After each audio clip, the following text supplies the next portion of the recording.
स्वागत है आप सभी का फिर से हमारे चैनल में। आज हम स्टार्ट करने वाले हैं ह्यूमन रिसोर्स मैनेजमेंट, जो कि दिखने में तो बहुत आसान लगता है कि हमें क्या ही करना होगा, बहुत थ्योरेटिकल लगता है। लेकिन अगर आप इसको रियल लाइफ में देखेंगे तो आपको पता चलेगा, समझ आएगा कि एक्चुअल में काम कैसे होता है ऑर्गेनाइजेशन के अंदर, और इसमें क्या क्या डिफरेंसेस है कि जो हम समझते हैं क्या वो ऑलरेडी ऑर्गेनाइजेशन के अंदर एग्जिस्ट करता है या फिर नहीं, या फिर किसी और तरीके से काम होता है। तो आज हम इसके बारे में पढ़ने की कोशिश करेंगे, जानने की कोशिश करेंगे, और ये आपको एक तरीके से आपकी अंडरस्टैंडिंग भी ब्रॉड करेगा। आपको आप एक एज देगा दूसरों से कि आप अपने एग्जाम्पल्स के अंदर अपने आंसर में कैसे उसको ऐड कर सकते हैं, ताकि जो आपका आंसर है वो अलग हो उसे। ठीक है, तो हम स्टार्ट करते हैं आज का टॉपिक, ह्यूमन रिसोर्स मैनेजमेंट। हम एक अगर आपको मैं कहूँ कि आप एक इमेजिन कीजिए कि अगर गूगल का ऑर्गेनाइजेशन है, उसके अंदर से हम सारे ही एम्प्लॉयज़ को हटा दें लेकिन सीईओ को रहने दें, तो क्या वो ऑर्गेनाइजेशन काम कर पाएगा? तो आपका भी जवाब शायद मेरी तरह ना ही होगा कि नहीं काम कर पाएगा। मशीनें काम कर सकती हैं, लेकिन एआई भी काम कर सकते हैं वहाँ पे, और जो बिल्डिंग है वो एज इट इज़ रह सकती है। सीईओ लेकिन कितना ही काम कर लेगा, लाइक वो हर किसी एम्प्लॉय का तो काम नहीं कर सकता ना। वो तो किसी एक ही रोल का काम कर सकता है, या फिर एक ही रोल का काम कर सकता है, उसके अंदर भी हमें बहुत सारे लोगों की हेल्प चाहिए होती है। उस डिसीजन मेकिंग के लिए भी हमें बहुत सारे लोगों की हेल्प चाहिए होती है। और अगर मैं आपको कहूँ कि अगर गूगल अपनी बिल्डिंग को ही अपनी खो दे, लाइक उसके पास उसकी बिल्डिंग ही लूज हो जाए, तो क्या, और उसके एम्प्लॉयज लेकिन रहे, तो क्या वो ठीक हो सकता है सिचुएशन, या फिर क्या वो काम कर सकता है? तो मैं आपका भी आंसर तो इसके लिए शायद आपका भी आंसर ये होगा कि बिल्डिंग तो दोबारा आ जाएगी, लेकिन अगर एम्प्लॉयज़ ही हमारे चले गए तो वो दोबारा नहीं आ सकते। तो building can be rebuilt, machine can be purchased, technology can be copied, but the talented people are difficult to replace. That's why the human resource management exist. इसका मतलब क्या समझ आता है कि जो ह्यूमन रिसोर्स मैनेजमेंट है, like right people at the right time at the right job, this is the most important factor, जो कि बहुत इंपॉर्टेंट रोल प्ले करता है हमारे ऑर्गेनाइजेशन के अंदर। और इसका इम्पैक्ट आपको बहुत जगह पे आपको देखने को पड़ जाएगा कि ऑर्गेनाइजेशन की ग्रोथ कितनी हो रही है, वो काम कैसे कर रहा है, उसका कस्टमर इंगेजमेंट कैसा है, या फिर उसके मार्केट में रेपुटेशन कैसी है। क्योंकि फॉर एग्जांपल अगर मैं आपको दूँ कि कोई ऑर्गेनाइजेशन तो बहुत बड़ा है, लेकिन जब भी किसी एम्प्लॉय को कोई क्वेरी आती है, लाइक कस्टमर के थ्रू, तो वो उसको एंटरटेन ही नहीं करता है। वो लाइक बहुत रूडली बात करते हैं अपने कस्टमर से, इंगेजमेंट ही नहीं है उनके कस्टमर के साथ, उनका फीडबैक ही नहीं लेना चाहते। तो उससे क्या समझ आता है कि कस्टमर एक तरीके से ये सोचता है कि अगर कुछ फॉल्ट हुआ गुड्स में या फिर सर्विसेज के अंदर, तो हम किसको अप्रोच करेंगे, लाइक ये तो फिजिबल ही नहीं है ऑप्शन। तो ऑर्गेनाइजेशन को भी लगता है कि कुछ हमारा फॉल्ट नहीं है, हमारे पास ऑर्गेनाइजेशन बहुत अच्छा है, हमारे पास एम्प्लॉय भी बहुत अच्छे हैं, लेकिन कस्टमर के माइंड में वो एक तरीके से साइकोलॉजिकल इम्पैक्ट क्रिएट करने की कोशिश कर रहा है।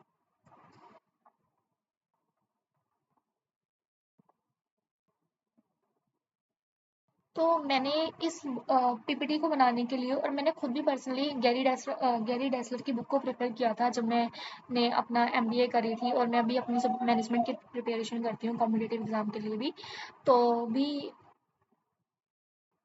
करती हूँ, या फिर मैं किसी बच्चे को बता रही होती हूँ, अपने लेक्चर्स दे रही होती हूँ कॉलेजेस के अंदर, तो मैं इसी बुक को रेफर करती हूँ। लाइक ये बहुत बुक बहुत फ्लेक्सिबल भी है और आपको इजीली समझ भी आएगा। लाइक प्रैक्टिकल वे में ये हमारी अंडरस्टैंडिंग को ब्रॉड करने की कोशिश करती है, रादर देन कि हम सिर्फ उसको थियोरेटिकली लर्न करें। तो गैरी टेस्लर बोलते हैं कि human resource management is the process of acquiring, training, appraising और compensating employees and attending to their labour relation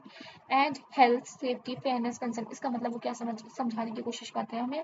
वो बोलते हैं कि ह्यूमन रिसोर्स मैनेजमेंट कुछ नहीं है, लेकिन एक प्रोसेस है जो कि एम्प्लॉयज़ को अक्वायर करने का, उनको ट्रेनिंग देने का, उनको अप्रेजल देने का, उनको कंपनसेट करने का, लाइक जो भी वो काम करें उसके लिए उनको फेयर पे करना, उनको अटेंड करना एक तरीके से कि उनकी लेबर रिलेशन क्या है, ठीक है, उनकी हेल्थ से रिलेटेड कंसर्न को देखना, उनकी सेफ्टी से रिलेटेड काम कंसर्न को देखना, और फेयरनेस इंश्योर करना कि क्या वो काम करें, क्या उनके लिए उनको बेटर पे किया जा रहा है कि नहीं किया जा रहा, या फिर कोई ऐसा तो काम नहीं है कि जो जहाँ पे भी वो काम कर रहे हैं वो कंडीशन बहुत हज़ार्डियस है, जिसकी वजह से उनको बहुत ज़्यादा इम्पैक्ट हो सकता है। तो इन सब चीज़ों को देख रेख करना, इन सब चीज़ों को ध्यान में रखना ह्यूमन रिसोर्स मैनेजमेंट की एक तरीके से हम कह सकते हैं कि प्रायोरिटी है। लेकिन हमें ऐसा लगता है एक्चुअल में, जब भी हम नाम सुनते हैं, कि सिर्फ ये हमारा एक तरीके से एडमिनिस्ट्रेटिव काम की तरह है, कि सिर्फ हम अपना अटेंडेंस लगा रहे हैं, पेरोल मैनेजमेंट को देख रहे हैं, या फिर इन द सेंस कि हम कह सकते हैं कि कुछ एम्प्लॉयज़ की हायरिंग वगैरह देख रहे हैं। लेकिन ये उससे ज़्यादा बहुत ब्रॉड हो चुका है इन टुडेज़ वर्ल्ड। क्योंकि हमने देखा है कि ग्लोबलाइजेशन के कारण इतने सारे लोग हैं जो कि वर्ल्ड के इतने इतने अलग अलग हिस्सों से आते हैं और ऑर्गेनाइजेशन के अंदर काम करते हैं। फॉर एग्जांपल जैसे कि आप गूगल को ही ले लीजिए, उनकी इतनी सारी ब्रांचेस हैं और किसी भी ब्रांचेस के अंदर कहीं का भी कोई भी व्यक्ति काम कर सकता है अगर उसकी हायरिंग होती है तो इससे हमें ये समझ आता है कि उनकी नीड्स भी अलग हैं। तो like human resource management department को भी इतना फ्लेक्सिबल, इतना अडेप्टेबल होना पड़ेगा कि ताकि इतने सारे जो लोग हैं उनकी अलग अलग रिक्वायरमेंट है, उनकी रिक्वायरमेंट को कंप्लीट किया जा सके, उनको फुलफिल किया जा सके, ताकि जो एम्प्लॉयज़ की जो एम्प्लॉयज़ का सेटिस्फेक्शन, जो उनकी मोटिवेशन है कि वो काम करे, ऑर्गेनाइजेशन के साथ अटैच रहे, तो वो उसको बरकरार रख पाए। ठीक है, तो अगर हम इसको समझाने की कोशिश करें कि लाइक ये प्रोसेस चलता कैसे है, ह्यूमन रिसोर्स मैनेजमेंट का प्रोसेस कैसे चलता है, तो सबसे पहला स्टेज आता है हमारा प्लानिंग का। देन उसके बाद आता है कि रिक्रूटमेंट का। अभी ऑर्गेनाइजेशन प्लान कर रहा है कि हाँ, उसको एम्प्लॉयज़ को हायर करना है। देन उसके बाद वो रिक्रूटमेंट करेगा। देन उसके बाद वो सिलेक्शन करेगा। सिलेक्शन और रिक्रूटमेंट के अंदर फ़र्क होता है, जो कि हम आम डेली लाइफ के अंदर हम लोग मिस कर देते हैं, जो कि हमें समझ नहीं आता, लेकिन इसके अंदर बहुत बड़ा फ़र्क है। देन उसके बाद आता है ट्रेनिंग के अंदर। देन ट्रेनिंग के बाद होता है, ट्रेनिंग करने के बाद परफॉर्मेंस अप्रेजल। लाइक उसने ट्रेनिंग लेने के बाद कुछ ना कुछ तो काम किया होगा ना, तो हमें परफॉर्मेंस अप्रेजल से ये पता चल जाएगा कि वो ट्रेनिंग उसके लिए कितनी सक्सेसफुल है। लाइक क्या उस ट्रेनिंग से उसको बेनिफिट हुआ है कि नहीं हुआ, और बेनिफिट हुआ है तो उस बेनिफिट का उसकी उसकी परफॉर्मेंस में क्या रिजल्ट रहा है, क्या उसने ऑर्गेनाइजेशन की सक्सेस के अंदर कुछ एक्स्ट्रा कंट्रीब्यूट किया है कि नहीं किया। तो इस सेंस में हम उसको लेने की कोशिश करते हैं। Then compensation in the sense कि उसकी सैलरी हो गई, उसके वेजेस हो गए, उसके बोनसेस हो गए, लाइक हम क्या क्या उसको ऑफर कर रहे हैं। देन उसके बाद आते हैं employees welfare. Welfare in the sense कि उनके लिए सोशल सिक्योरिटी नेट की सुविधा लेकर आ रहे हैं, उनके लिए एक तरीके से हम ये कह सकते हैं कि वेलबिंग प्रोग्राम्स लेके आ रहे हैं, कुछ हॉलीडे पैकेजेस लेके आ रहे हैं, ताकि वो भी एम्प्लॉयज़ के लिए लेबर रिलेशन हम एक तरीके से अपने ऑर्गेनाइजेशन के अंदर उनके सारे कोड्स, उनके सारे लॉज को इम्प्लीमेंट करने की कोशिश कर रहे हैं। उनका ध्यान रखने की कोशिश कर रहे हैं कि जो हमारा प्रोडक्शन एरिया, जो हमारा मैनेजमेंट का मैन्युफैक्चरिंग एरिया है, वो भी एक तरीके से सेफ हो उनके लिए। देन उसके बाद होता है कि प्रमोशन, लाइक जो भी उनकी परफॉर्मेंस रही है, जो भी उन्होंने काम किया, उसके हिसाब से हम उनको कहाँ पे प्रमोट कर सकते हैं। देन उसके बाद आता है retention. Retention in the sense कि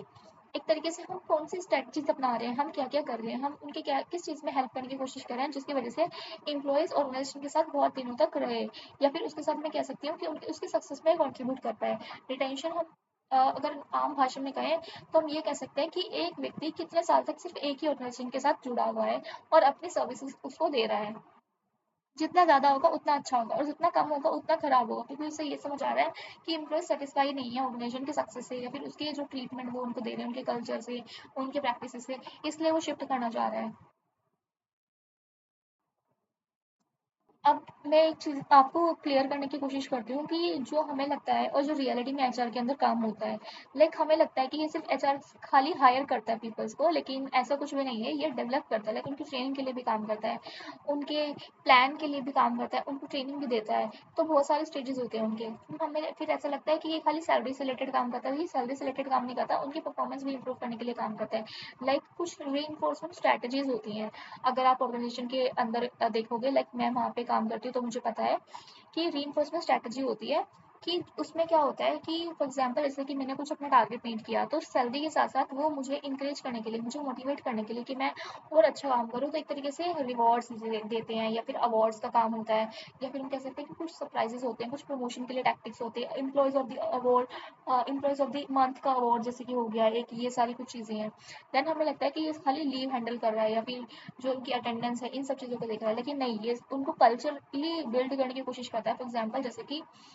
ओपननेस है ऑर्गेनाइजेशन के अंदर कि नहीं है, कि एम्प्लॉयज़ जो हैं वो इंक्लूसिव फील कर रहे हैं या फिर नहीं कर रहे हैं। ये हमें लगता है कि एक तरीके से सपोर्ट सिस्टम है, लाइक अपना एक तरीके से बैक एंड पे काम करता है, लेकिन बैक एंड पे काम नहीं करता, ये स्ट्रेटेजी पार्टनर है। क्योंकि अगर ये ही अच्छे एम्प्लॉयज़ को हायर नहीं करेगा, या फिर उनका स्ट्रिक्टनेस से, या फिर हम कह सकते हैं कि एम्प्लॉयज़ की जो हायरिंग वाले सिलेक्शन वाला प्रोसेस होता है, उसमें ही ये थोड़ी ढील दे देगा या फिर अच्छे से काम नहीं करेगा, तो हो सकता है कि जिस व्यक्ति की हमें ज़रूरत है इस रोल के लिए, वो व्यक्ति वहाँ पे नहीं पहुँच पाए।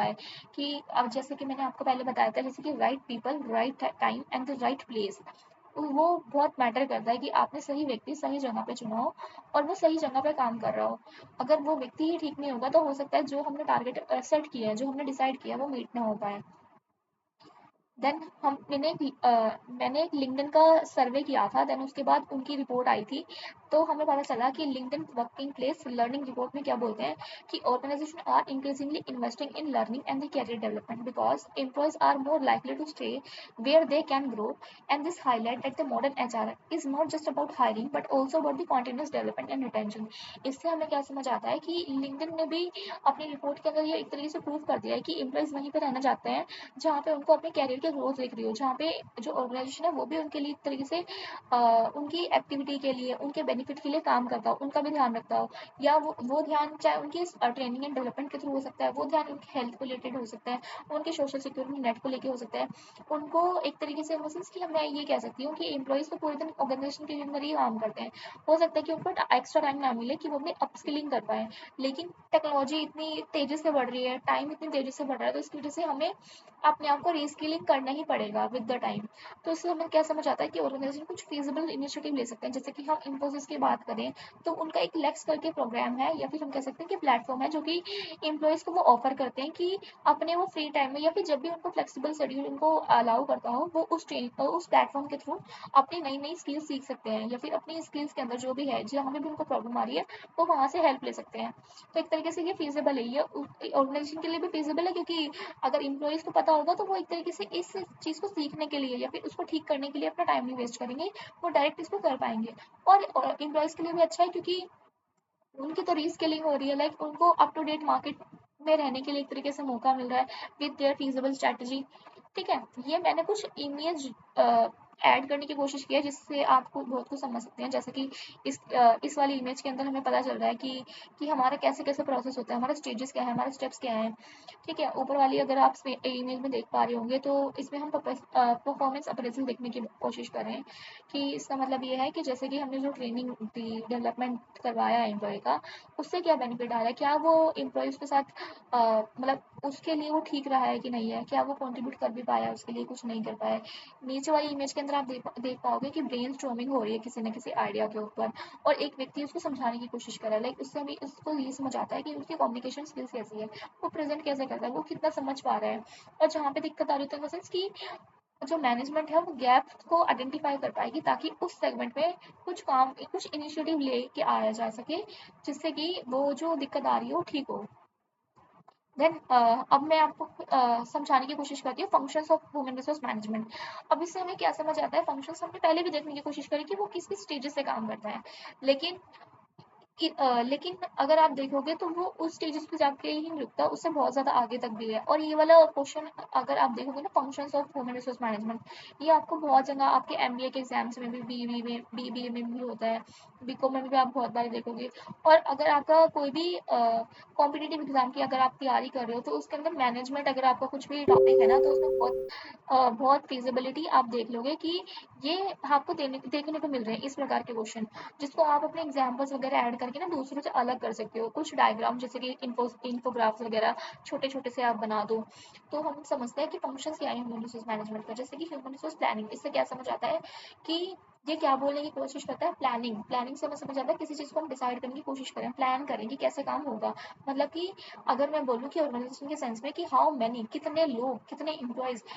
विथ व्हाट स्किल, नेसेसरी कि उनके पास क्या स्किल होनी चाहिए, एंड व्हेन, हमें कब ज़रूरत है, like how many at what skill and at what time हमें एम्प्लॉयज़ की ज़रूरत है। फॉर एग्जाम्पल अगर आप अमेजोन की बात करोगे तो वो अपनी फेस्टिव सीजन के थ्रू अपनी वेयर हाउस के अंदर जो भी एम्प्लॉयज़ काम कर रहे होते हैं उनके लिए एक तरीके से फोरकास्टिंग करते हैं, ताकि उनको ये पता चल जाए कि हमें फेस्टिव सीजन के अंदर इतने लोगों की ज़रूरत होगी, और इस हिसाब से वो अपने फेस्टिव सीजन के से पहले, थोड़ा पहले अपनी हायरिंग चालू कर देते हैं, ताकि जो उनकी प्रोडक्टिविटी है, जो भी उनका मैनेजमेंट से रिलेटेड काम है, जो भी एम्प्लॉयज़ काम करते हैं वहाँ पे, उनकी एक तरीके से शॉर्टेज ना हो और उनका काम जो भी है वो कंप्लीट होता रहे, लाइक जो भी डिमांड है मार्केट की वो फुलफिल कर पाएँ।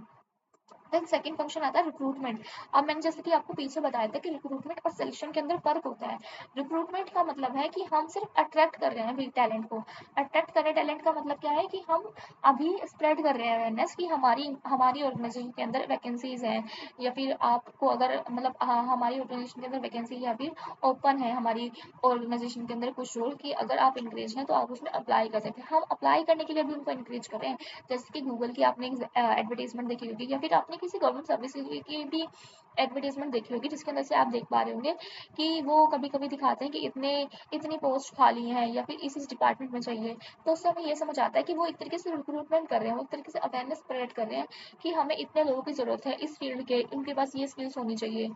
तो हम उसके अंदर क्या करते हैं, हम एम्प्लॉयज़ को या फिर हम कह सकते हैं कि एम्प्लॉयज़ तो अभी वो हो ही नहीं है, कि हम कैंडिडेट कहना हमारे को उनके लिए एक तरीके से फीजिबल वर्ड है कि हम कैंडिडेट को अट्रैक्ट करने की कोशिश कर रहे हैं, जो कि अप्लाई करे वो हमारे ऑर्गेनाइजेशन के अंदर, और ताकि हम उसको आगे का प्रोसेस कर पाएँ। देन सिलेक्शन आता है ना, सिलेक्शन का मतलब है कि जो भी पूल ऑफ कैंडिडेट ने अप्लाई किया था, हम उसके अंदर से सिलेक्ट करने की कोशिश कर रहे हैं उन एम्प्लॉयज़ को, उन कैंडिडेट्स को, जो कि हमारी ऑर्गेनाइजेशन की जो नीड्स है उसको फुलफिल कर पाएँ। जैसे कि मैंने आपको बताया था कि right employee at the right time at the right place, तो हम उसको मीट करने की कोशिश कर रहे हैं। देन फोर्थ फंक्शन आता है हमारा ट्रेनिंग एंड डेवलपमेंट। इसके लिए आता है हम इसको ट्रेनिंग एंड डेवलपमेंट को, एक तो हम current job skill, like for example जैसे कि मैं कंसल्टिंग डिपार्टमेंट में काम करती हूँ। तो हो सकता है कि जो भी कंसल्टिंग का काम है मुझे उसके साथ किसी प्रोजेक्ट के साथ भी एसोसिएटेड किया जा रहा है। तो उस प्रोजेक्ट के लिए मुझे किसी किसी नई टेक्निक्स का, या फिर मैं कह सकती हूँ कि कुछ नई मुझे स्किल्स की ज़रूरत है। तो मेरे करंट जॉब रोल के हिसाब से मुझे स्किल्स सिखाने की ज़रूरत है। तो फॉर एग्जांपल ये करंट हमारी जॉब स्किल्स हो गई। देन हो सकता है कि उनको ये लग रहा है कि जो भी उन्होंने मुझे टास्क दिया था वो मेरी फ्यूचर के अंदर हो सकता है वो मुझे पूरा का पूरा प्रोजेक्ट ही दे दे। अब मुझे पूरा प्रोजेक्ट हैंडल करने के लिए मेरी प्रोजेक्ट मैनेजमेंट में स्पेशलाइजेशन होनी चाहिए, जो कि क्या दिखाता है, एक तरीके से फ्यूचर रिस्पॉन्सिबिलिटी दिखाता है और फ्यूचर के कुछ प्रोस्पेक्ट दिखाता है मैनेजमेंट को, ताकि वो कुछ ऐसे इनिशिएटिव या फिर इन द सेंस कि कुछ ऐसी चीज़ें मुझे ऑफर कर पाएँ, कुछ ऐसे प्रोग्राम्स मुझे ऑफर कर पाएँ, कुछ ऐसे प्रोग्राम्स मुझे शेड्यूल कर पाएँ कि जिसकी वजह से मैं प्रोजेक्ट मैनेजमेंट के पूरे एसेंशियल सीख पाऊँ। और जब भी मेरे पास फ्यूचर के अंदर जो भी अपॉर्चुनिटी आए, मैं उसको ईजिली हैंडल कर पाऊँ, जिससे ऑर्गेनाइजेशन का भी टाइम वेस्ट ना हो और मेरा भी टाइम वेस्ट ना हो। ठीक है, नेक्स्ट हम पढ़ने की कोशिश करते हैं कि परफॉर्मेंस अप्रेजल। जैसे कि मैंने आपको बताया था कि ट्रेनिंग एंड डेवलपमेंट हो गई, उसके बाद हम अप्रेज करने की कोशिश करते हैं, जो भी हमने ट्रेनिंग एंड डेवलपमेंट करी, क्या उससे कुछ बेनिफिट हुआ भी है कि नहीं हुआ। कि एम्प्लॉयज़ को तो हो सकता है कि एम्प्लॉयज़ ने हमने तो करवा दिया, लेकिन एम्प्लॉयज़ उसको चाहता ही नहीं था करने, उसने मजबूरी में कि आपको सर्टिफिकेट लेने हैं या फिर कुछ भी लेना है उसके लिए आपने करा। तो हम अप्रेजल करेंगे तो हमें पता चल जाएगा कि एम्प्लॉयज़ ने कितना सीखा है, उसकी ग्रोथ की पर्सनली कितनी हो सकता है कि उसकी पर्सनल ग्रोथ हुई हो, लेकिन जब उसको इम्प्लीमेंट कर रहा हो ऑर्गेनाइजेशन के अंदर, इन द प्रैक्टिकल फील्ड, तो उसकी इतनी सक्सेस नहीं दिख रही। तो हमें ये समझ आ जाएगा कि किस जगह पे लैक है, या फिर हम उस जगह के लिए कुछ ऑल्टरनेटिव्स उसको सजेस्ट कर सकते हैं, या फिर हम उसको कुछ और नई टेक्निक सिखा सकते हैं। तो एक तरीके से परफॉर्मेंस अप्रेजल है, और उसके हिसाब से जो भी उसमें इंप्रूवमेंट आई है या फिर इंप्रूवमेंट नहीं भी आई, हम कुछ ना कुछ उसको ऑफर कर सकते हैं अगर उसने अच्छा काम किया। फॉर एग्जाम्पल जैसे कि हमने मार्केटिंग की कुछ स्ट्रैटेजी सिखाई है किसी को, तो हो सकता है कि अगली बार जब भी मार्केटिंग का काम हो रहा हो तो उसकी वजह से सेल्स इंक्रीज हो गई हो, तो अब मैनेजमेंट उसके लिए कुछ उसको कमीशन या फिर हम कह सकते हैं कि कुछ उसकी सैलरी के अंदर इंक्रीमेंट ऑफर कर सकती है, जो कि एक तरीके से फीजिबल स्ट्रेटेजी भी होगी और एक तरीके से एम्प्लॉयज को भी इंगेज करेगी, उसको मोटिवेट करेगी कि वो और काम करें। ठीक है, नेक्स्ट फंक्शन अगर आप देखेंगे तो एम्प्लॉयज़ वेलफेयर। इससे हमें क्या समझ आ रहा है कि जो ऑर्गेनाइजेशन है वो कुछ फैसिलिटीज़ देता है जिससे कि एम्प्लॉयज़ की वेलबींग एक तरीके से इंश्योर हो पाए। फॉर एग्जांपल जैसे कि आप गूगल के कल्चर में अगर देखने की बात करेंगे तो वो अपने एम्प्लॉयज़ का बहुत ध्यान रखते हैं। उनके उनके कल्चर के अंदर भी हमें डाइवर्सिटी बहुत देखने को मिलेगी। एम्प्लॉय भी है वो कहीं पे भी अपने, ज़रूरी नहीं है कि वो अपने कैबिन में ही बैठ के काम कर रहे हैं, वो बाहर के कैफेटेरिया में बैठ के काम कर सकते हैं। उनकी हेल्थ का भी वो ध्यान रखते हैं, उनके ऑफिस के अंदर जिम्स भी होते हैं, फूड एरिया भी होते हैं, कैफेटेरियाज भी होते हैं, बहुत सारी चीज़ें हैं जो कि एक तरीके से जो नॉर्मल ऑर्गेनाइजेशन है उससे बहुत डिफरेंट करती है गूगल के कल्चर को। देन सेकंड अगर आप देखने की कोशिश करेंगे तो इंडस्ट्रियल रिलेशन है। इसका इसका मतलब क्या समझ आता है कि हम कुछ ऐसे स्ट्रेटजीज अपनाने की कोशिश कर रहे हैं जिसकी वजह से एक तरीके से हेल्थी रिलेशनशिप आ पाए between the employees, trade union and the management. जिसकी वजह से क्या होगा कि अगर फॉर एग्जाम्पल अगर ये ऐसा होगा ही नहीं, रिलेशन ही नहीं अच्छे होंगे, तो फिर हमारी तो बार बार स्ट्राइक्स आती रहेंगी, स्ट्राइक आती रहेंगी, तो जितना भी काम होगा वो सब होल्ड में पड़ जाएगा और रिलेशन भी बहुत खराब होंगी, और जिसकी वजह से एम्प्लॉयज़ के भी अपना टाइम खराब होगा, मैनेजमेंट का भी टाइम खराब होएगा, और जो भी कमिटमेंट्स है वो भी मीट नहीं हो पाएगी।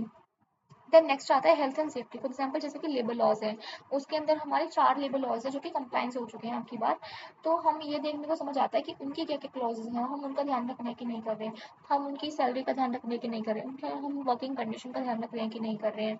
इन सेंस में जाता है, ठीक है। उनकी वर्किंग कंडीशन या फिर कुछ ऐसी सिचुएशन तो नहीं है जहाँ पे उस जगह में काम करने के लिए कुछ स्पेशल इंस्ट्रूमेंट की ज़रूरत है या फिर कुछ स्पेशल कपड़े पहनने की ज़रूरत है, कुछ मास्क पहनने की ज़रूरत है, ग्लव्स पहनने की ज़रूरत है, तो हम उन चीज़ का ध्यान रख रहे हैं कि नहीं करें, सैनिटेशन है कि नहीं है, हम वो चीज़ें देखते हैं इसके अंदर। देन आता है मोटिवेशन। मोटिवेशन का मतलब क्या है? मोटिवेशन को वो इंगेज करने के लिए फिर इंक्रीज करने के लिए ना कुछ रीइंफोर्समेंट स्ट्रैटेजीज लेके आते हैं, जैसे कि मैंने आपको पहले भी बताया था कि रीइंफोर्समेंट स्ट्रैटेजीज वो स्ट्रैटेजीज होती है जिसकी वजह से वो क्या करते हैं कि ये देखते हैं और जो एम्प्लॉय है वो ये देखता है कि जो भी उसने बिहेवियर किया, लाइक उसकी वजह से मैनेजमेंट के अंदर उसको कैसा ट्रीट किया गया। लाइक फॉर एग्जांपल जैसे कि मैं हूँ, अब मैंने अपना काम किया जिसकी वजह से ऑर्गेनाइजेशन की सेल्स इंक्रीज हुआ, तो एक तरीके से क्या मैनेजमेंट ने मुझे इसके लिए अपना इंक्रीमेंट दिया कि नहीं दिया? अगर मैनेजमेंट ने मुझे इसके लिए इंक्रीमेंट दिया या फिर मैं कह सकती हूँ कि कुछ बेनिफिट्स एक्स्ट्रा दिए और एम्प्लॉय से, तो एक तरीके से ये मेरे लिए पॉजिटिव रीइंफोर्समेंट है। अब मैं क्या करूँगी, जब भी मुझे मतलब ये मुझे एनकरेज करेगा कि मैं अच्छा काम करूँ, मैं कुछ अच्छी प्रैक्टिसेस लेके आऊँ जिसकी वजह से मैनेजमेंट का कुछ ना कुछ फ़ायदा हो रहा हो। लेकिन अगर मैं यही काम करती हूँ और मैनेजमेंट ने मुझे प्रेज़ करने की बजाय अगर मुझे पनिशमेंट दे दी, तो मैं ऐसा कुछ करूँगी ही नहीं। तो एक तरीके से ये मोटिवेशन का फैक्टर प्ले करता है, मोटिवेशन का रोल प्ले करता है कि जिसकी वजह से एम्प्लॉयज़ इंकरेज होते हैं कि उनको करना है कि नहीं करना। देन आता है कैरियर प्लानिंग एंड डेवलपमेंट। अगर आप इसको देखने की कोशिश करोगे कि फॉर एग्जांपल अगर मैं पीडब्ल्यूसी का काम बात करती हूँ, वहाँ पे मैंने अपनी इंटर्नशिप की थी। तो पीडब्ल्यूसी के अंदर क्या होता है कि जैसे कि उनके प्लान्स होते हैं, लाइक वो सक्सेशन प्लान, कैरियर प्लान ये सब बना के रखते हैं कि जो भी एम्प्लॉय है वो पहले एसोसिएटेड पे है या फिर उसके बाद लेवल 1 पे आ रहा है, लेवल 2 पे आ रहा है, देन सीनियर पे जा रहा है, देन सीनियर के भी लेवल 1 होता है, लेवल 2 होता है। ऐसे करके उनके स्टेजेस हैं कि इतने इतने टाइम तक आपको यहाँ पे काम करना पड़ेगा, उसके बाद आपका अप्रेजल यहाँ पे होगा आपकी परफॉर्मेंस के अकॉर्डिंग, देन उसके बाद फिर यहाँ पे आप पहुँचोगे। तो इससे ये पता चल जाता है कि हम कितने साल में, कितने टाइम पीरियड में, किस परफॉर्मेंस के साथ हम जिस स्टेज पे हैं वहाँ से हम जिस भी स्टेज पे जाना चाहते हैं पहुँच सकते हैं। तो एक तरीके से कि एम्प्लॉयज़ के माइंड के अंदर भी पूरा का पूरा रोड मैप क्लियर होता है। उसके हिसाब से वो अपने आप को स्किलिंग भी कर रहा होता है। बहुत सारी चीज़ें भी एक्सेप्ट कर सकता है, अडॉप्ट कर सकता है, ऑर्गेनाइजेशन के अलावा खुद से भी। देन आता है रिटेंशन एंड सेपरेशन। रिटेंशन का मतलब मैंने आपको पहले ही बताया था कि रिटेंशन का मतलब होता है कितने टाइम तक एक एम्प्लॉय खुद ही मतलब कि वो कितना टाइम तक इंगेज रहना चाहता है ऑर्गेनाइजेशन के साथ। और सेपरेशन का मतलब ये है कि वो ऑर्गेनाइजेशन को छोड़ के जा रहा है, लेकिन अभी अब ये कोई भी एम्प्लॉयज़ है तो ऑर्गेनाइजेशन को छोड़ के जा रहा है, तो इसके लिए हमें एक तरीके से ये तो जानना पड़ेगा कि ऐसे कौन कौन से रीज़न है जिसकी वजह से वो जा रहा है। लाइक हम उनके लिए एग्जिट इंटरव्यू भी कराते हैं कुछ कुछ ऑर्गेनाइजेशन की, उसमें हमें ये पता चलता है कि एम्प्लॉय क्यों काम छोड़ रहा है, या फिर हम हो सकता है कि उससे कुछ फीडबैक ले रहे हैं या फिर उससे रीज़न पूछने की कोशिश कर रहे हैं, या फिर हो सकता है कि कुछ उसने पहले से ही कुछ क्वेरीज डाली हो लेकिन ऑर्गेनाइजेशन उसको ट्रीट ही नहीं कर रहा है, उसका कल्चर अच्छा नहीं है जिस वजह से जा रहा है। सैलरी हो सकता है कि एक मैटर करती हो, या फिर ऑर्गेनाइजेशन के रिलेशन हो सकते हैं कि जो एम्प्लॉयज़ हैं उनके बीच में टसल है, कॉन्फ्लिक्ट ही हो रहा है, तो व्यक्ति छोड़ के जा रहा है। तो उसका रीज़न क्या है? एक तरीके से हम उसमें ये पहचानने की कोशिश करते हैं। देन जो हमारा सेकंड टॉपिक आता है ना कि टाइप ऑफ एचआरएम, इसमें हम हमें तो लगता है कि ह्यूमन रिसोर्स मैनेजमेंट सिर्फ एक सिंगल सब्जेक्ट है, लेकिन ह्यूमन रिसोर्स मैनेजमेंट की एक तरीके से हम इनको ब्रांचेस में कह सकते हैं और हम इनके टाइप्स भी कह सकते हैं। उसकी चार पार्ट्स हैं कि एक स्ट्रेटेजिक ह्यूमन रिसोर्स मैनेजमेंट होता है, एक एडमिनिस्ट्रेटिव ह्यूमन रिसोर्स मैनेजमेंट होता है, एक टेक्निकल होता है, एक इंटरनेशनल होता है। अब स्ट्रेटेजिक ह्यूमन रिसोर्स मैनेजमेंट का मतलब क्या है कि स्ट्रेटेजिक का मतलब, स्ट्रेटेजी का मतलब यही होता है कि हम कैसे जो भी हमारी मेन रोल है उसको हम दूसरी चीज़ से असाइन करने की कोशिश कर रहे हैं, उसके साथ अलाइनमेंट बिठा रहे हैं, क्या वो ठीक से काम कर रहा है कि नहीं कर रहा है। इन द सेंस कि हम एचआर के ही फंक्शंस को ऑर्गेनाइजेशन जो भी अपना लॉन्ग टर्म गोल अचीव करना चाहता है उसके हिसाब से देख रहे हैं, या फिर जो भी हमें उस गोल को अचीव करने के लिए जो भी स्टेप चाहिए ऑर्गेनाइजेशन में एचआर लेवल पर जो भी इनिशिएटिव लिए जा सकते हैं हम उसको अडॉप्ट करने की कोशिश कर रहे हैं। फिर आता है हमारा एडमिनिस्ट्रेटिव एचआर, उसके अंदर इन द सेंस कि हमारा basically day to day routine जो भी शेड्यूल होता है उससे रिलेटेड टास्क होता है। फॉर एग्जाम्पल जैसे कि एम्प्लॉयज़ का अटेंडेंस है, उनकी केपीआईज को हम मॉनिटर करने की कोशिश कर रहे हैं, उनके डैशबोर्ड्स को देख रहे हैं, उनकी लीव है, मैनेजमेंट है, या फिर उनका कुछ भी तरीके से परफॉर्मेंस अप्रेस करने की कोशिश करें, ये हमारे एडमिनिस्ट्रेटिव और डे टू डे काम में आ जाता है। देन आता है technical HRM, in the sense कि इसमें हमें क्या समझाने की कोशिश करते हैं कि ये ब्रीच करता है between strategic vision and operational execution. इसका मतलब क्या समझ आया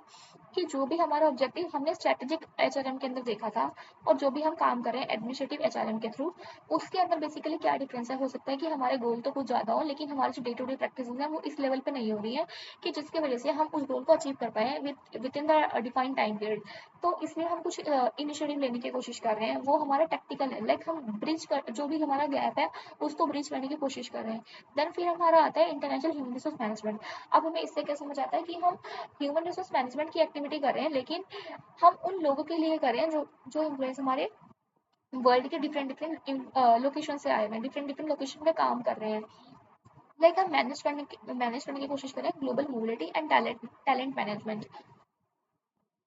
देन नेक्स्ट टॉपिक आता है कि चैलेंजेस क्या है ह्यूमन रिसोर्स मैनेजमेंट के अंदर। चैलेंजेस अगर मैं कहूँ कि हमें लग रहा है कि अब हम एम्प्लॉयज़ का ध्यान भी रख रहे हैं, उनकी वेलबींग का भी ध्यान रख रहे हैं, उनकी परफॉर्मेंस का भी ध्यान कर रहे हैं, लेकिन क्या कुछ चैलेंजेस होंगे? तो ऑफकोर्स बहुत सारे चैलेंजेस होते हैं कि ह्यूमन रिसोर्स मैनेजमेंट को मैनेज करने के लिए। उसके अंदर ज़रूरी नहीं है कि हमें लग रहा है कि हमारे ऑर्गेनाइजेशन के अंदर कम लोग काम कर रहे हैं, लेकिन उन सभी लोगों की रिस्पॉन्सिबिलिटी एक तरीके से ह्यूमन रिसोर्स मैनेजमेंट के ऊपर है कि हम उनकी सभी की नीड का ध्यान रख पाएँ। लाइक फॉर एग्जाम्पल अगर मैं आपको पहला चैलेंज बताने की कोशिश करूँ तो hiring and attracting the talent. इसका मतलब क्या समझ आया कि हो सकता है कि कोई ऑर्गेनाइजेशन जो कि फॉर एग्जाम्पल जिसकी गूगल है, तो वो इतना बड़ा ऑर्गेनाइजेशन है, उसके तो नाम ही इतना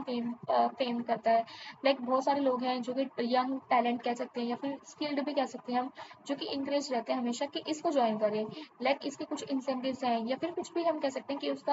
जो भी ब्रांड इमेज है उसकी वजह से वो चाहते हैं इसके साथ काम करना। और विद रिस्पेक्ट टू अगर आप एक स्टार्टअप देखोगे तो वहाँ पे काम भी बहुत ज़्यादा करना पड़ता है, इतनी ज़्यादा फ्लेक्सिबिलिटी भी नहीं है। अगर आप इनिशियल फेज में किसी स्टार्टअप के साथ अटैच होंगे, लाइक मैंने अपने कॉलेज डेज में किया था स्टार्टअप, तो उस टाइम पे क्या होगा कि बहुत प्रेशर होता है उस मैक को मैनेज करने के लिए। और एम्प्लॉयज़ को भी इतनी फ्लेक्सिबिलिटी नहीं होती कि आप अपने अपने उसी टाइम के लिए काम करेंगे, लाइक उनको भी कुछ कुछ थोड़े थोड़े टाइम के लिए एक्स्ट्रा काम करना पड़ सकता है। तो एक तरीके से हमें ऐसे, तो अगर ऐसी ही फीलिंग रही तो हो सकता है कि एम्प्लॉयज़ तो स्टार्टअप की ओर मूव ही नहीं करेंगे, लाइक वो तो चाहेंगे ही नहीं कि उसमें काम करें। वो तो बड़ी कंपनीज में चाहेंगे जो कि ऑलरेडी वेल स्टेब्लिश है। तो एक ये चैलेंज है कि हम टैलेंट को अट्रैक्ट ही नहीं कर पा रहे, लाइक हम उनको रिक्रूटमेंट के लिए नहीं एनकरेज कर पा रहे कि वो अप्लाई भी करें। देन सेकंड आता है एम्प्लॉयज़ का रिटेंशन, इन द सेंस कि रिटेंशन मैंने बोला था कि कितना टाइम तक एम्प्लॉयज़ रहते हैं आपके ऑर्गेनाइजेशन के अंदर। इसका मतलब ये है कि अगर वहाँ का कल्चर अच्छा नहीं है, वहाँ की इंगेजमेंट अच्छा नहीं है, वहाँ का जो एम्प्लॉयज़ को बात करने का तरीका है, या फिर मैं कह सकती हूँ कि जो ऑर्गेनाइजेशन की प्रैक्टिस है, हो सकता है किसी एम्प्लॉयज़ के साथ वो मैनेज ना करती हो, वो अलग हो रही हो, उसके उसकी वैल्यू सिस्टम से अलग हो रही हो, तो वो एक तरीके से टसल अगर क्रिएट करेगी, उसको सेटिस्फेक्शन नहीं है अपनी जॉब से, तो वो तो जाएगा ही। या फिर हो सकता है कि उसकी सैलरी, उसको लग रहा हो कि सैलरी है या फिर और कोई बेनिफिट है कि जो भी बाहर एक्सटर्नल अगर वो देखता है मार्केट में एम्प्लॉयज़ को किसी सेम लेवल पे काम करते हुए, तो उसकी ज़्यादा है या फिर उसकी कम है, उस हिसाब से वो कंपेयर करने की कोशिश कर रहा है। तो ये रीज़न हो सकता है कि जिसकी वजह से हमारा रिटेंशन कम हो रहा हो, एक ये भी कारण है। उसके लिए भी हमें कुछ इनिशिएटिव लेके आने पड़ सकते हैं। फिर आता है resistance to change training and skill. इसका मतलब ये क्या है कि इतना ग्लोबलाइजेशन हो रहा है, इतना मेटलिस्टिक कल्चर है, सब कुछ इतनी जल्दी जल्दी चेंजेस हो रही हैं, तो एक तरीके से एम्प्लॉयज़ के लिए भी ना बहुत हेडेक की सिचुएशन हो जाती है कि वो कि अभी तो हमने नई स्किल सीखी थी और कुछ ही दिन हुए हमें नई स्किल दोबारा सीखने की ज़रूरत पड़ गई है। एक तरीके से वो भी उन पे एक्स्ट्रा बर्डन डालते हैं कि अपने जो डेली लाइफ है काम की, उसके साथ साथ वो अपना अलग टाइम निकाल रहे हैं कि रीस्किलिंग करने के लिए। तो उनको भी वो एक तरीके से प्रेशराइज कर सकता है। और ऐसा मेनली हम आईटी जॉब्स के अंदर बहुत ज़्यादा देखते हैं कि लाइक टेक्नोलॉजी इतनी जल्दी चेंज हो रही है, उसके लिए हमें बहुत ज़्यादा अपने आप को भी अपग्रेड करने की कोशिश है करते रहते हैं एम्प्लॉयज़। तो वो उनको एक तरीके से बहुत ज़्यादा प्रेशराइज करती है कि आपको ये सीखना है या फिर आपको ऐसे अपडेट करना है, एक वो हम कह सकते हैं। ठीक है, नेक्स्ट आता है मैनेजिंग वर्कफोर्स डाइवर्सिटी। इसका मतलब क्या हुआ कि हमारे ऑर्गेनाइजेशन के अंदर फॉर एग्जाम्पल जैसे कि गूगल की बात करती हूँ मैं, तो उसके अंदर तो इतने सारे लोग काम करते हैं और वो वर्ल्ड के इतने सारे एरिया से आए हुए हैं, इतने सारे रीजन से आए हुए हैं, उनकी नीड्स अलग है, उनका कल्चर अलग है, उनके फीचर्स अलग हैं, इसमें कह सकते हैं उनकी सोच अलग है वो डिफरेंट डिफरेंट एजेस के हैं, तो उनकी नीड भी अलग होगी। इसकी वजह से हमें क्या समझ आता है कि हमें उनके लिए उन सभी की नीड को ध्यान में रख के कुछ ऐसी प्रैक्टिसेस लेके आनी पड़ेगी जो कि सबकी नीड को वेरीफाई करती हो, और कुछ ऐसे भी फीचर लेके आने पड़ते होंगे किसी न किसी ऑर्गेनाइजेशन को जो कि बड़े लेवल पे काम करता है, कि जिससे कि पर्टिकुलरली उस व्यक्ति की भी नीड, मतलब ऐसा ना हो कि उसको ऐसा फील हो रहा हो कि वो नेग्लेक्टेड है ऑर्गेनाइजेशन से। ठीक है, तो उसके लिए एक तरीके से वर्क फोर्स को, उसकी डाइवर्सिटी को मैनेज करना बहुत डिफरेंट हो जाता है। इसके अंदर हम ये भी कह सकते हैं कि जैसे कि अब हम प्रमोट कर रहे हैं जैसे कि एलजीबीटीक्यू प्लस कम्युनिटी को, या फिर हम कह सकते हैं कि डिसेबल्ड फ्रेंडली कम्युनिटी को भी हम इम्प्रूव करने की कोशिश कर रहे हैं इन दी वर्कफोर्स। तो उसके लिए मैनेजमेंट को क्या करना पड़ेगा, अपना इंफ्रा भी उस हिसाब से बनाना पड़ेगा, अपनी लाइक ऑर्गेनाइजेशन का कल्चर भी उस हिसाब से बनाना पड़ेगा। देन नेक्स्ट आता है एम्प्लॉयज़ का मोटिवेशन, लाइक फॉर एग्जाम्पल जैसे कि ज़ेपो पीपल, उन्होंने क्या करा है, अपना पीयर टू पीयर लाइक वो फीडबैक देते हैं, वो इंटरेक्ट करते हैं, ताकि जो भी फ्रस्ट्रेशन तो मैं नहीं कहूँगी, जो भी लाइक अपने थॉट्स हैं वो एक दूसरे के साथ शेयर कर पाएँ, लाइक शेयर कर पाएँ, उनको पता चल पाए कि उनको क्या क्या चीज़ें चेंज करने की ज़रूरत है, और वो आपस में ही बात करने की कोशिश करें, कुछ टाइम पीरियड वो देती हैं। ठीक है, नेक्स्ट आता है परफॉर्मेंस मैनेजमेंट, लाइक अगर हम ऐसे ही रैंडमली किसी की परफॉर्मेंस को मैनेज करने की कोशिश करेंगे तो हो सकता है कि सामने वाला एम्प्लॉय है उसको ये लगे कि मेरी परफॉर्मेंस है वो अंडर वैल्यूड है। फॉर एग्जाम्पल जैसे कि हमने अगर परफॉर्मेंस ट्रैक ही नहीं की है, हमने सिर्फ ये सोचा कि इस एम्प्लॉयज़ ने अगर ये ऐसे काम करता है तो इसकी इतनी ही हो सकती है, इससे ज़्यादा नहीं हो सकती, लेकिन और हमने उसके हिसाब से कुछ इंक्रीमेंट करके दे दिया, फिर कुछ उसको बेनिफिट दे दिए एक्स्ट्रा, लेकिन हो सकता है कि वो बेनिफिट उस एम्प्लॉयज़ के हिसाब से कम है या फिर इनएडुकेट है। तो इससे हमें क्या समझ आता है, लाइक हमारे लिए भी एक तरीके से मैंडेटरी हो जाता है कि हम केपीआईज देख रहे हैं, हम उसकी पूरी रिकॉर्ड रखने की कोशिश करें कि कैसे कैसे परफॉर्मेंस रह रही है, उसके हिसाब से हम उसको फेयर पे कर पा रहे हैं, फेयरली उसको हम बेनिफिट दे पा रहे हैं। ठीक है, देन नेक्स्ट आता है managing remote and hybrid work. इसका मतलब क्या है कि कुछ कुछ एम्प्लॉयज़ ऐसे हो सकते हैं कि वो पूरा मतलब ऑफिस टाइम से ही अपना काम कर सकते हैं, कुछ हो सकता है कि फॉर एग्जाम्पल जैसे कि मैं लेडीज़ की बात करूँ, वुमेन की बात करूँ, तो उनकी एक तरीके से डबल बर्डन आ जाता है, कभी कभी होता है कि उनके लिए फीजिबल नहीं है कि वो ऑफिस से काम कर रही हो। तो एक तरीके से ऑपरेशनल हाइब्रिड वर्क कल्चर को प्रमोट करने लगे हैं, रिमोट वर्क कल्चर को प्रमोट करने लगे, गीग इकोनॉमी का तो आपने सुना ही होगा। और ऐसा ही ना टीसीएस ने भी निकाला है, अमेरिकन एक्सप्रेस ने भी निकाला है, जैसे कि 3 days in a week, 4 days in a week, कि वुमेन्स के लिए स्पेशली ये वो लेकर आते हैं कि अपने वो घर के साथ साथ ऑर्गेनाइजेशन का भी काम कर पाएँ। जैसे कि टीसीएस है, वो 25/25 वर्कफोर्स पे के फॉर्मूले पे काम करता है कि 25% उनकी वर्कफोर्स ऑफिस से काम करेगी, 25% उनकी वर्कफोर्स अपने होम से काम करेगी। लाइक जिस दिन वो जो लोग ऑफिस से काम कर रहे हैं और वो नेक्स्ट डे शफल हो जाएंगे, अपने घर से काम करेंगे, देन नेक्स्ट डे देन उसकी जगह पे हमारे जो घर से काम कर रहे थे वो ऑफिस में आ जाएंगे, इस तरीके से वो काम करते हैं। एम्प्लॉयज़ वेलबींग, फॉर एग्जांपल जैसे कि हमने बोला कि गूगल का आप एग्जांपल ले लीजिए कि वो हॉलीडे पैकेजेस भी लेके आते हैं, उनके यहाँ पे काउंसलिंग लाइक मेंटल हेल्थ की काउंसलिंग के लिए, या फिर हम कह सकते हैं उन्होंने बहुत सारे फीचर्स लेके आ रखे हैं, जिम के लिए भी लेकर आ रखे हैं, सोशल सिक्योरिटी नेट भी प्रोवाइड करते हैं वो, ताकि उनकी एम्प्लॉयज़ की जो भी एक्स्ट्रा नीड है वो भी एक तरीके से मीट हो पाए, उनकी फैमिली का भी ध्यान रखने की कोशिश करते हैं। और विद रिस्पेक्ट टू अगर आप इसको स्टार्टअप कल्चर में देखोगे ना, तो वहाँ पे इतना एम्प्लॉयज़ की वेलबींग पे ध्यान नहीं दिया जाता, उनको अपने गोल्स के ऊपर ज़्यादा प्रायोरिटी रहती है। देन नेक्स्ट चेंज आप चैलेंज आप अगर देखने की कोशिश करेंगे तो टेक्नोलॉजिकल चेंज है। इससे क्या समझ आता है कि इन द सेंस कि अगर आप सर्विस कंपनी पे या फिर आईटी कंपनी से रिलेटेड अगर आप इसको देखोगे ना, तो ये ज़्यादा एक तरीके से फ्रिक्वेंटली चेंज होता दिखेगा with respect to manufacturing unit. Manufacturing में तो हमें पता है कि ये लोड साइज तो इतने का ही होगा, या फिर हम ये कह सकते हैं कि इस प्रकार ये प्रोडक्ट है तो ये इसके इतने लॉट, इसके इतने सैंपल्स, इतने प्रोडक्ट हमारे ऐसे ही बनेंगे। लेकिन सर्विस के अंदर हो सकता है कि किसी जो भी कस्टमर है उसकी नीड अलग है, हमें उसको कस्टमाइजेशन करके भी देना पड़ सकता है, या फिर हो सकता है कि जो हमें पता है सर्विस उससे उससे कुछ अलग है, कुछ अलग फीचर इंट्रोड्यूस करने की हमें ज़रूरत है। तो वो एक तरीके से हमें प्रॉब्लम क्रिएट कर सकता है, वो एक तरीके से चैलेंज है कि हो सकता है वो उसके बारे में एम्प्लॉयज़ को भी ना पता हो और उनको भी किसी ना किसी से हेल्प लेने की ज़रूरत हो, तो हम उन चीज़ों का भी ध्यान रखेंगे। अब लास्ट पॉइंट है हमारा employees engagement, in the sense कि वो कितने ऑर्गेनाइजेशन के साथ अटैच फील करता है, लाइक वो सेटिस्फाइड है कि नहीं है, जो वर्क कल्चर है वो उनको प्रमोट कर रहा है कि नहीं कर रहा। हुँ, और अगर वो उनको प्रमोट कर रहा है तो लाइक जैसे कि कुछ भी उनको इश्यू आता है, चाहे उनको कोई क्वेरी डील नहीं हो पा रही उनकी किसी प्रोजेक्ट में डीलिंग करने में, उनको हैंडल करने में कोई इश्यू आता है, तो वो क्या किसी से हेल्प ले पा रहे कि नहीं ले पा रहे? क्या जो ऑर्गेनाइजेशन का कल्चर है वो इनको इंक्लूसिव फील करा रहा है कि नहीं कर रहा है? डिसीजन मेकिंग इंक्लूसिव हो रही है कि नहीं हो रही? ये एक तरीके से सारे के सारे चैलेंज हैं। मुझे आशा है ये आपको लेक्चर समझ आया होगा, और अगर आपको कोई भी डाउट है तो आप मेरे साथ लिंक्डइन पे भी या फिर मेरी इंस्टाग्राम पे भी आप मुझे मैसेज कर सकते हैं। मैं ज़रूर आपसे बात करने की कोशिश करूँगी। आप कुछ भी डाउट हो आप वहाँ पे मुझे टैग कर सकते हैं कि मैं आपको रीच कर लूँगी।